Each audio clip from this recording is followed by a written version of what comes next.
8 laga sisa termasuk laga melawan Semen Padang di tanggal 10 Maret malam. Ini buat Persib jadi laga-laga krusial. Jangan sampai ngantuk kayak supir ngantuk ya, nabrak gak jelas malah kecelakaan, blunder kepleset, gak jadi juara, jangan sampai. Persib lagi banyak-banyak doa nih biar gak kepleset, biar gak bikin blunder. Viking kalau doa yang kepleset, yang blunder biar Dewa United aja lah. Karena jaraknya cuma 5 poin. Ini kalau misalkan meleng dikit kesalip pasti. Sama satu lagi, doa biar nggak dikerjain Komdis. Itu doa yang paling mereka panjatkan akhir-akhir ini pasti ya. Kita sahur sama nasi Padang kan hari ini. Sahur sama nasi Padang ya. Mande. Apa nih? Enak. Oh. Tadi kata-kata Bang punya nostalgia gak di stadion ini? Nostalgia apa ya? Dulu pernah ini ya, alhamdulillah pernah dapat poin 3 kan di sini, pulang dari sini. Oh, semoga besok sama hasil positif. Amin le. Udah siapin selebrasi? Kita lihat besok. Penting kita menang. Persib ini misi ke Padang selain nyari rendang, itu mereka juga punya misi memutus apa istilahnya kutukan ya. Karena lawan Semen Padang tuh mereka nggak pernah menang, mentok imbang. Dan faktanya adalah mereka pertama kali atau terakhir kali bisa mengungguli Semen Padang itu di 2016. Sejak 2017 hingga sekarang imbang mulu. Ini jadi hal yang agak sedikit menakutkan, main di kandang Semen Padang, apakah imbang lagi dan berbagi poin atau bisa 3 poin nih, memperlebar jarak Persib dengan Dewa United. Cuman kalau misalkan cuma 1 poin, aduh semakin dekat, semakin dekat berarti. Situasi ruang ganti Persib sebelum dan sesudah pertandingan melawan Persib.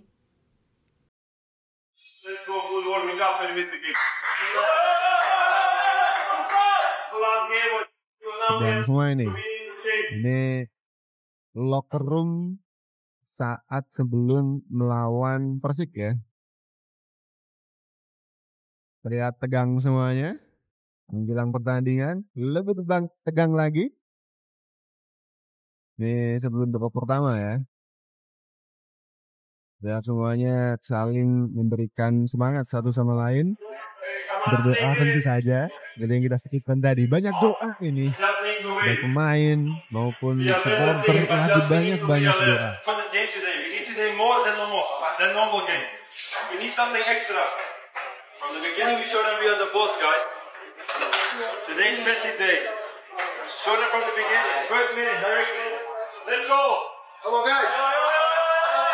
Apalagi Persik ini mereka hadapi setelah kalah di kandang Persebaya.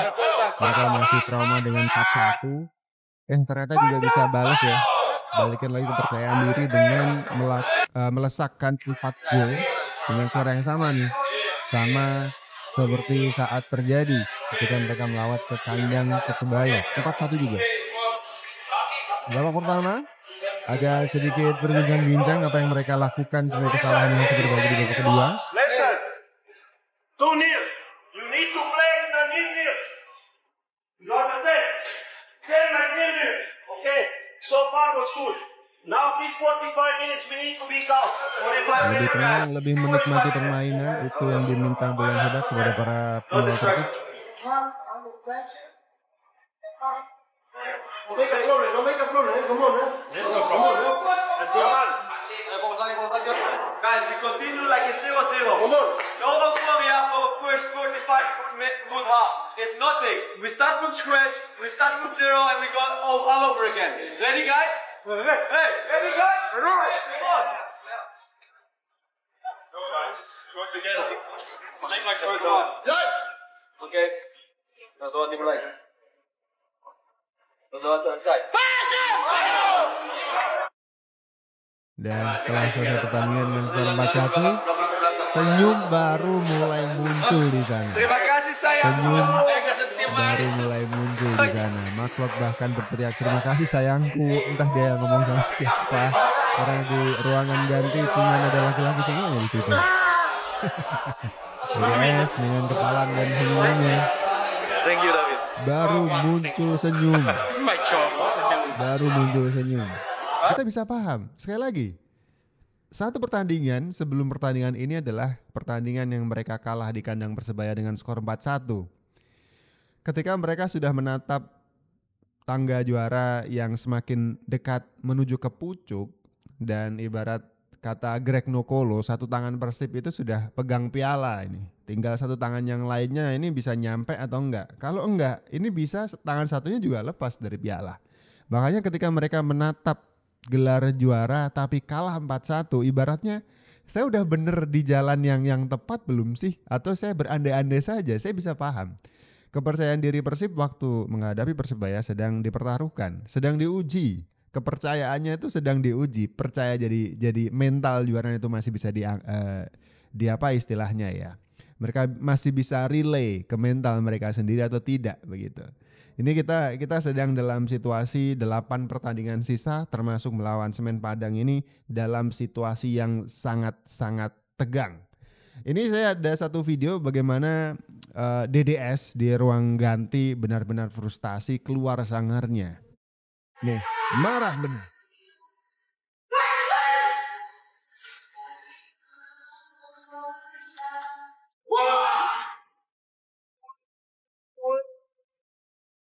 Memang situasi-situasi yang semua orang sedang tensi tinggi sekali. Tidak salah. Iqbal Nevo sampai harus calm down. David da Silva, terlihat calm down, kalem, ya kan? Ini memang 8 pertandingan sisa yang bahkan untuk senyum saja kayaknya sulit, ya kan? Ditabung dulu senyumnya, ditabung dulu tawanya ketika nanti sudah pegang piala. Itu mungkin kata-kata yang lebih bijak, tapi Boyan Hodak sepertinya tidak sepakat. Karena setiap kali pep talk ya, itu Boyan selalu mengatakan bermainlah seperti bermain yang menyenangkan begitu ya, lebih tenang dan lebih menikmati. Kita bisa nonton bagaimana di bench itu juga para pemain pengganti merasakan tensi yang cukup tinggi. Ini terekam sekali ketika melawan Persib kemarin. Reaction bench Persib melihat keempat gol Persib ke gawang Persib.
Nah sekarang gol keempat ini spesial sekali dari anak yang baru aja disanksi kondisi. Ini spesial.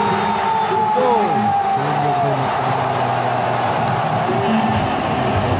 ini muncul kecelakaan waktu itu dipanggil garis ya.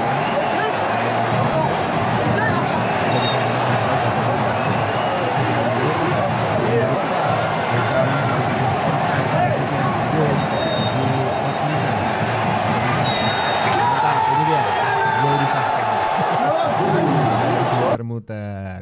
Beckham Putra menutup kemenangan Persib 4-1, ini kemenangan yang sangat telak dan gol dari Beckham ini jadi sangat spesial, ibaratnya ngejawab gitu ya. Yang awalnya diragukan, bahkan ada beberapa narasi, wah Beckham dizolimi. Mulai ya.